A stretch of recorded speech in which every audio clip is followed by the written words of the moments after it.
ഞമ്മളിപ്പോ വന്നത് മാമാന്റെ അടുത്ത് ഒരു രഹസ്യം പറയാനാണ്. ഏത് ലക്ഷാധിപതികൾക്കുണ്ടല്ലോ ഇടയ്ക്ക് പണത്തിനൊരു വലിച്ചല്. മൂപ്പരുടെ അളിയന് പുറം രാജ്യത്ത് നിന്ന് ഒരു ബെൻസ് കാർ വന്നു 50 ലക്ഷത്തിന്റെ.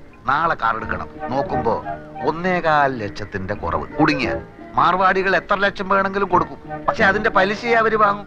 ഈ പലിശ മാമാക്ക് കിട്ടിയ ചില്ലറ കാര്യമാണോ? 10 ദിവസത്തേക്ക് ചോദിക്കുന്ന പലിശ തരും. ഹലോ അപ്പു സാറേ, ഒന്ന് കേറിയിട്ട് പോയിക്കൂടെ? സമയമില്ല നൂറെ, മാർവാടികൾ കാത്തു നിൽക്കുകയാണ്. മാമ വിടല്ലേ മാമ, മുറുക്കി പിടിച്ചോ, കേറി വരാൻ പറ. ആ വരി ഒന്നുമില്ലേ, നമ്മള് നാട്ടുകാരല്ലേ. ഇല്ല സമയമില്ല, അതുകൊണ്ടാ. മാർവാടിക്ക് നിങ്ങളെ അളിയൻ കത്ത് തന്നിട്ടുണ്ടാ? തന്ന് കണ്ട ഇംഗ്ലീഷിലാണ് എഴുത്ത്. പ്രിയ മാർവാടി കൊടു 1.25 ലക്ഷം അപ്പുക്കുട്ടന്. അല്ല, നിങ്ങൾ അളിയൻ എവിടാ പണി? ശരി, ഇന്ന എവിടാ താമസം? എല്ലാം ആ കാർഡിലുണ്ട്. എന്താ ചോദിക്ക? അല്ല ഒന്നുമില്ല, അതിപ്പം എല്ലാം തുറന്ന് പറഞ്ഞോ മാമ.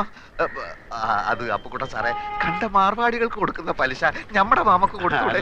അത് അന്നോട് ഇപ്പൊ ഇവിടെ ചാവണ്ടാൻ പറഞ്ഞു കടന്നു പോലെ ഒത്ത് നിങ്ങൾ ചാവിടിക്ക്. അല്ലെങ്കിൽ 1.25 ലക്ഷത്തിന് മാർവാടിക്ക് എന്ത് പലിശ കൊടുക്കും? അളിയന്റെ പലിശ അല്ല പ്രശ്നം, കാര്യങ്ങൾ നല്ല വെട്ടിയും തീയും പോലെ നടക്കണം. പലിശ എത്ര വേണമെങ്കിലും കൊടുക്കും. 1.25 ലക്ഷം എടുത്ത് കൊടുക്കും മാമ. ഇവിടെ ഉദ്യോഗമോ ബിസിനസ്സോ ഇല്ലാത്ത ആൾക്കൊന്നും പണം കൊടുക്കൂല. ഒരു കാര്യം ചെയ്, ഞാൻ നാളെ നിങ്ങൾ അളിയന്റെ വീട്ടിലേക്ക് വരാം. നിങ്ങൾ അവിടെ ഉണ്ടാവുമല്ലോ? നാളെ ഞാൻ ഉണ്ടാവില്ല. ഞാൻ ഡൽഹി വരെ ഒന്ന് പോകും. അതെന്തിന്? ഒരാളെ കാണാൻ 3-4 ദിവസം കഴിഞ്ഞ് വരും. എന്റെ നൂറേ, എടാ നൂറേ. എന്താ മാമ? എന്റെ കൂട്ടുകാരൻ പോവാണ്. നൂറുടെ വാ. ഇല്ല, ഓൻ വരുന്നില്ല. ഓൻ ഇവിടെ പണിയുണ്ട്. നിങ്ങൾ പോയിക്കോളി. അപ്പൊ ശരി. ലേശം കാര്യം. എന്ത് കാര്യ മാമ? ഈ എന്തിനാണ് ഇപ്പൊ അർജന്റ് ആയിട്ട് അടുക്കളയിൽ പോയത്? കപ്പുണ്ടൊക്കെ? എടാ പ്രായം കഴിഞ്ഞ ഒരു പെൺകുട്ടിയില്ലാവത്ത് എത്ര കിട്ടിയാലും പഠിക്കൂലെന്ന് വെച്ചാല്.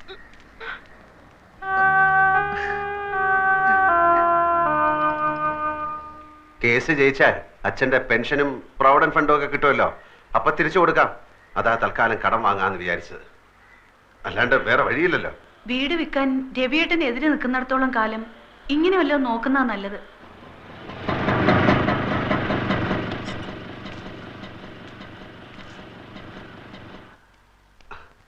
അവരെ കാണുന്നില്ലല്ലോ. 10:30 മണിക്ക് വരാന്ന് പറഞ്ഞ 2 ദിവസം ഞാൻ കുളിക്കുകയോ ഷേവ് ചെയ്യുകയോ ഒക്കെ ചെയ്തു. അതിനെന്താ, ചേട്ടൻ ഇവിടെ കുളിക്കാലോ.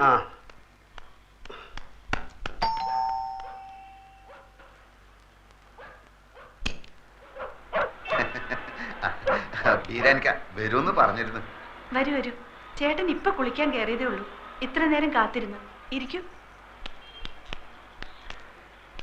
രവീന്ദ്രൻ നായർ മിസ്സിസ് ആണല്ലേ? അതെ ചേട്ടാ, ദേ കാശിന്റെ ആൾക്കാർ വന്നു.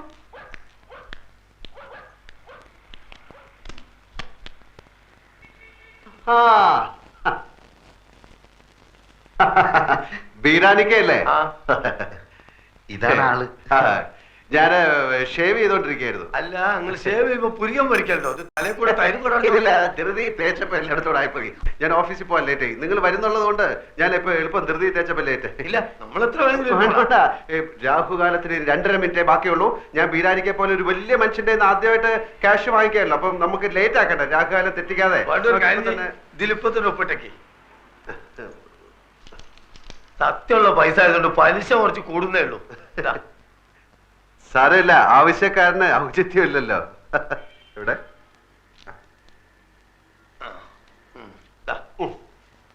ഇതിലൊരു 40 ഉറുപ്പിയുടെ കുറവുണ്ടാവും.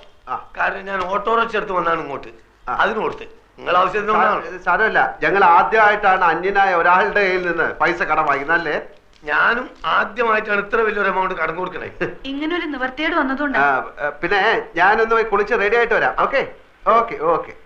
അപ്പൊ ഇന്ന് 11, അടുത്ത 21-ന്. അതല്ല നമ്മൾ പറഞ്ഞ മാതിരി 100 പറഞ്ഞില്ലേ?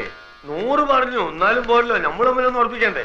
ഞാൻ വാക്ക് മാറില്ല ബീരാനിക്ക, നിങ്ങൾ ധൈര്യമായിട്ട് പോയിക്കോളാം. പിന്നെ നമ്മൾ നമ്മളെ പറഞ്ഞ പോലെ. മാനേജർ സർദാർജി തിങ്കളാഴ്ച ലോൺ ശരിയാക്കാം എന്ന് വാക്ക് തന്നു. 100 സന്തോഷം കൊണ്ട് തുള്ളിച്ചാടി. എടാ 100, every dog has A day എന്നൊരു ചൊല്ലുണ്ട്. എന്ന് വെച്ചാല് എല്ലാ നായിന്റെ മക്കൾക്കും ഒരു ദിവസം ഉണ്ടെന്ന്. അത് ശരി.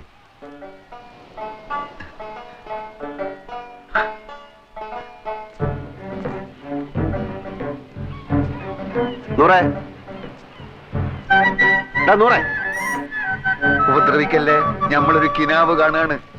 പണമില്ലാത്ത ഒരു കിനാവ് കാണാൻ പാടില്ല എന്നാ പറയാ. ഞമ്മളിൽ ഇപ്പൊ പണമുണ്ടല്ലോ, ഞമ്മളും കാണട്ടെ ഒരു കിനാവ്. വലിയ നിധി കിട്ടിയവൻ കാണുന്ന ഒരു കിനാവ്, കിനാവ്, കിനാവ്. വലിയ പാദുഷമാര് കാണുന്ന ഒരു കിനാവ്, കിനാവ്, കിനാവ്.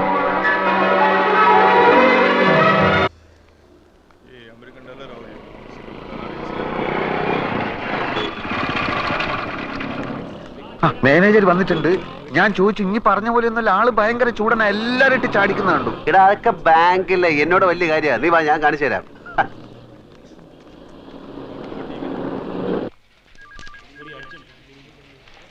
Since the overdraft has already been crossed, we will not be able to do it. ഉച്ചയ്ക്ക് ഞാൻ വരില്ല. ഇവിടെ കഴിച്ചോളാന്ന്. ഇവിടെ നേരത്തെ ഇരുന്ന മാനേജർ ഒരു സർദാർജി മൊത്തം കുളമാക്കിട്ട് പോയിരിക്കുകയാണ്. വേണ്ടെന്ന് പറഞ്ഞില്ലേ? സാറ് പുതുതായിട്ട് വന്നാണല്ലേ? നേരത്തെ ഇരുന്ന സിംഗ് സാറിനെ എനിക്കറിയാം. സാറിന് പൂ, സാറിന്റെ പൂ എടുത്തോണ്ട് പോണോ? പൂ എനിക്ക് അലർജിയാ.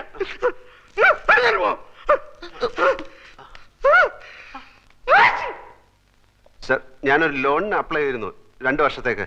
ഒരു കടയെടുത്തിട്ട് വരാമെങ്കിൽ ഉടനെ ലോൺ തരാമെന്ന് പറഞ്ഞു. സിംഗ് മാനേജർ.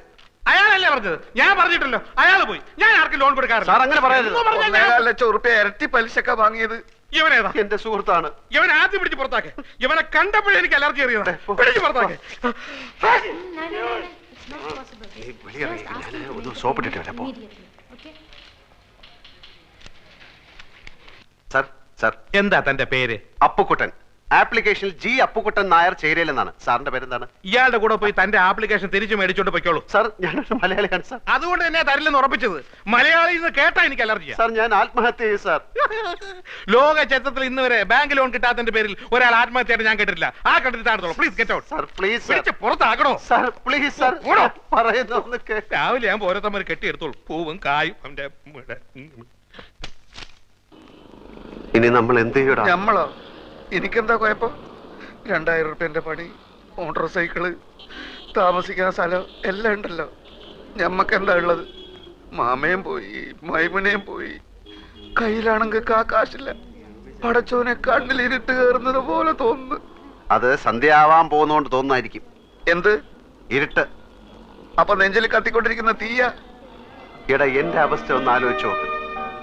ഒരു പൂവെടുത്ത് ചെവിയിൽ വെച്ചിട്ട് റോഡിൽ കൂടി ഒന്ന് ഓടിയാലോ എന്ന് ആലോചിച്ചിരിക്കുകയാണ് ഞാൻ. ഓ, എന്തൊക്കെ ബഹളങ്ങളായിരുന്നു. 3000 ഇവിടെ, 5000 അവിടെ, 25,000 രൂപന്റെ പാപ്പനും നമ്മളൊന്നും പറയുന്നില്ല. നീ കൂടുതൽ വർത്താനൊന്നും പറയണ്ട. നിന്റെ അത്യാഗ്രഹം കൊണ്ടാ കിട്ടാനുള്ളതും കൂടെ കിട്ടാതെ പോയത്. ബാദുഷയുടെ സ്വപ്നം. എടാ, സ്വപ്നം കാണുന്നതിന് ചില അതിരൊക്കെ ഉണ്ട്. ദൈവത്തിന് അർക്കാത്തൊന്നും സ്വപ്നത്തിൽ കാണാൻ പാടില്ല. പട്ടിണി പണ്ടാരം ബാദുഷയുടെ സ്വപ്നം കാണുന്നു. അതെന്നാ കിട്ടാനുള്ളതും കൂടെ ഇല്ലാതായി പോയത്.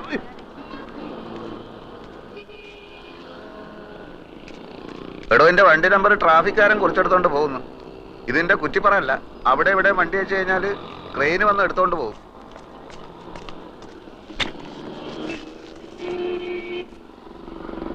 ബാങ്ക് മാനേജർ മാറിയത് എന്റെ കുഴപ്പം കൊണ്ടാണോടാ എന്ന് നമ്മൾ പറഞ്ഞ?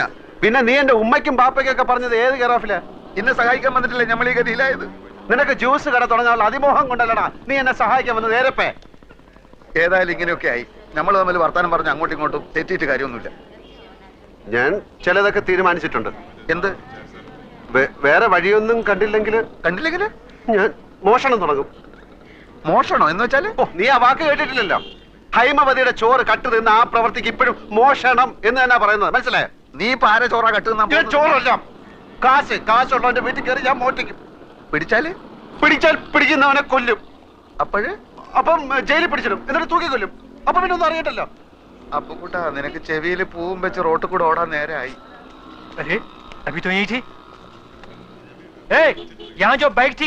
അതെടുത്ത് അപ്പുറത്ത് മാറ്റി വെച്ചിട്ടുണ്ട്. മാസം അടയ്ക്കാനുള്ള കാശ് അടയ്ക്കാത്തോണ്ട് മാർവാടി ബൈക്ക് എടുക്കാൻ ചട്ടമ്പികളെ അയച്ചിരിക്കുകയാണ്. ഓ ഗാഡിയിലേക്ക്